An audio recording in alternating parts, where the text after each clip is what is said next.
But why did you choose the Mordians as your guard regiment?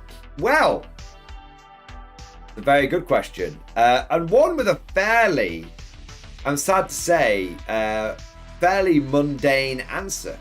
I started out with Cadians, like everyone.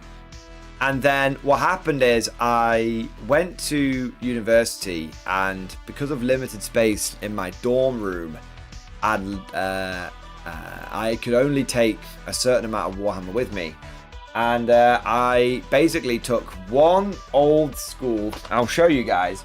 I still own this carry case. I had one old school Games Workshop carry case. I could fit about 3 or 4 trays worth of foam in there, and so I basically took the only thing that I could take and fit in my uni dorm room was that case, and it had all my infantry in it, like, you know, double stack. So there was about 36 infantry double stack, 72 infantry. Times that by 3, you know, I basically just took every infantry model, an officer, and everything that I could just cram into this case. And so, because of this, when I started playing Warhammer, you know, continued playing Warhammer at uni, I was basically forced into running pure infantry. Remember the old 5th edition blob squads where you could take between 20 and 50 yard infantry, between 2 and 5 10-man squads. At the beginning of the game, combine them all together into one 50-man squad. Well, I was doing that. And so I ran like multiple platoons, big blob squads. And I sort of, that's where this development, this obsession with pure infantry guard came from. What basically happened was I was running a lot of infantry guard, and I wanted to paint my guys up, you know, and I liked running them in the old close order drill. Even though you didn't really get any benefit from it, I liked running them in close order drill. I repainted all of my guardsmen from Cadian color schemes to, they had tan fatigues, but they had red armor and they had white helmets. Painted a load of my guardsmen in this color scheme, and I started running them in sort of Napoleonic style, you know, like rank and file. And then I started reading it, you know, like, and obviously I've been playing guard for ages, so I was aware of the Mordian. So I started kind of like, you know, sort of picking up, you know, becoming more and more interested in the Mordian regiment. I ended up picking up a couple of squads. I think when it all culminated, I had about 30 and 40 of the old metal Mordians. I used to use them as a platoon, and I often used to use them as like a platoon of conscripts because they're in their dress uniforms, their parade uniforms. Basically, what happened to make Mordians my guard regiment was I used to play at a club in Liverpool, really good club. It's closed down now, you know, but you know, as is the way with these things. But there's a really cool club, and there was an old veteran there. And this old veteran, there are quite a few old veterans. People have been playing since 1st edition.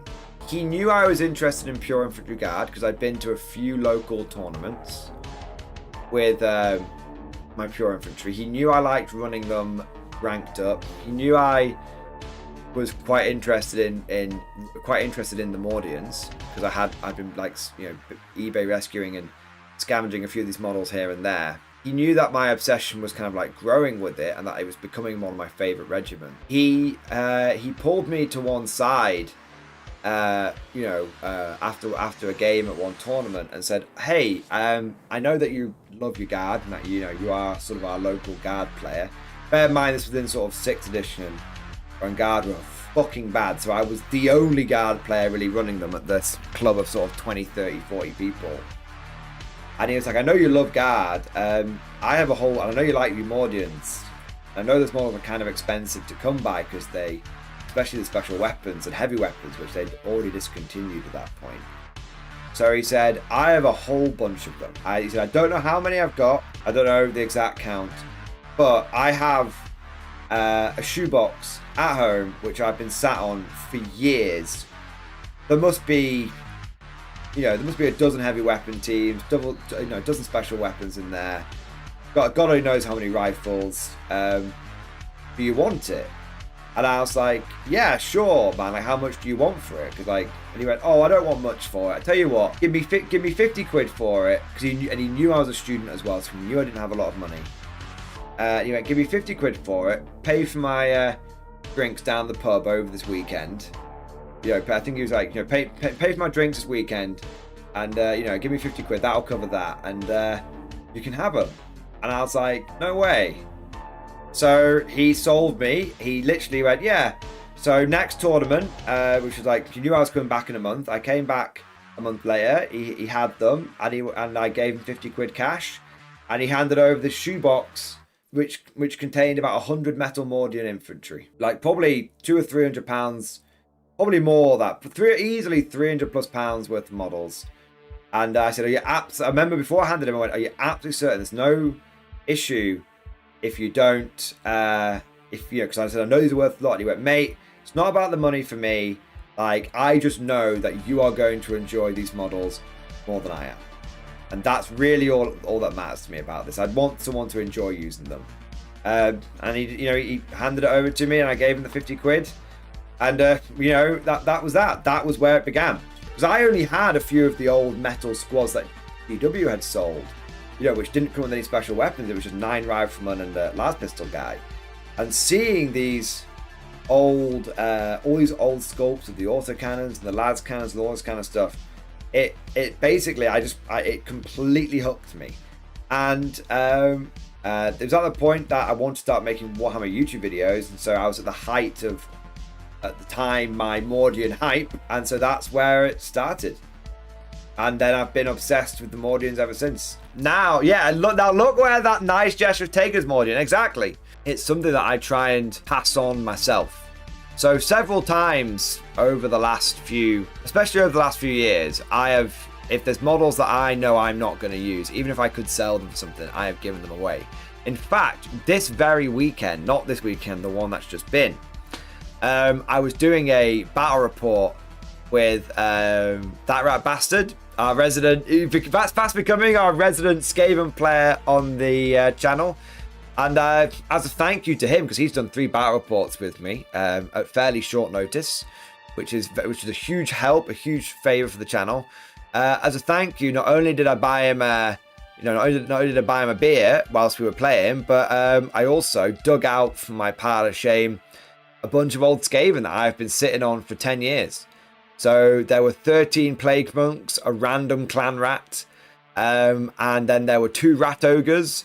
There were about half a dozen Rat Swarms, and the real prize was a limited edition Games Day, 2003 Games Day Warlock Engineer. And he went, "Are you sure?" Because like this is a very rare model. And I was like, "Mate, I'm never going to use it. I'm not going to sell it.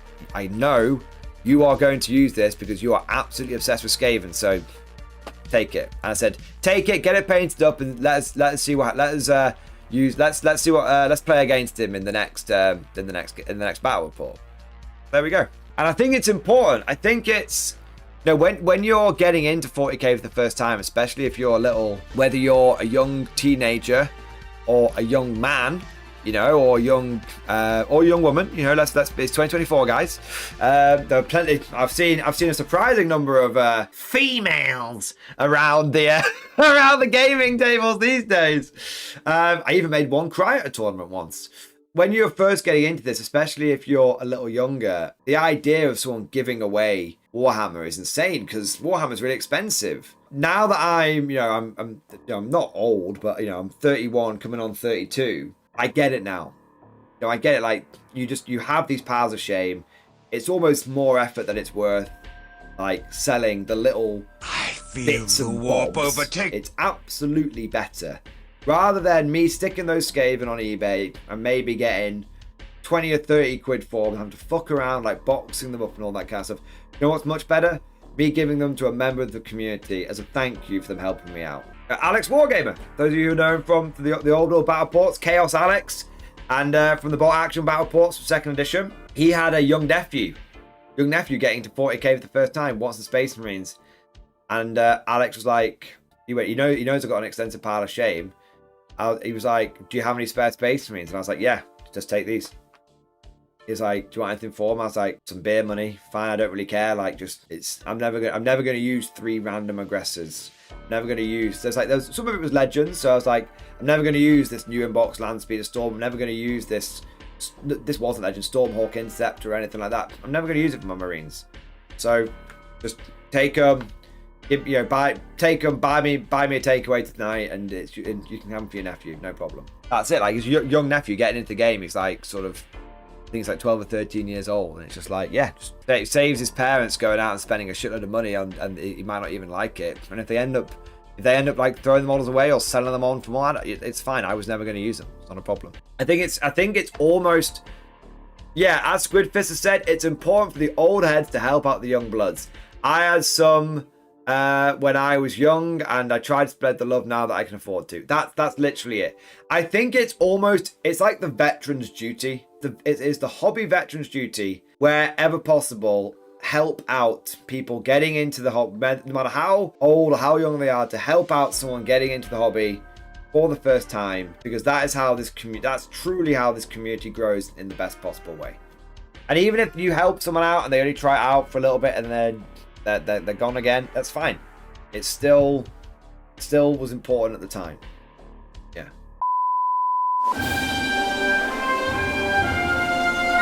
Would you like to know more?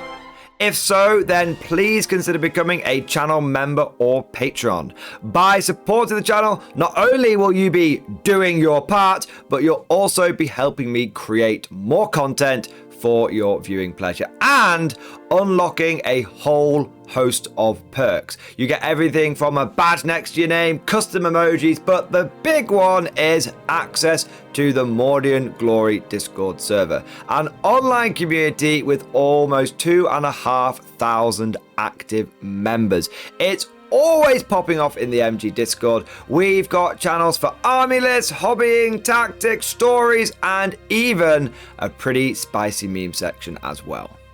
For all you greenhorns that wanted to see the Mordian glory hole, today is your lucky day.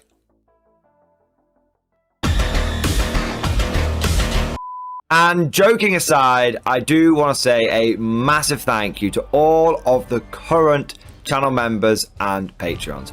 You guys are amazing, truly the lifeblood of the channel. I could not do Mordian Glory full time without the incredible and generous support of my members, so thank you guys so much. And last but certainly not least, I want to say a personal thank you to all of my top tier Patreons. These are the War Masters, the people who have truly gone above and beyond the call of duty.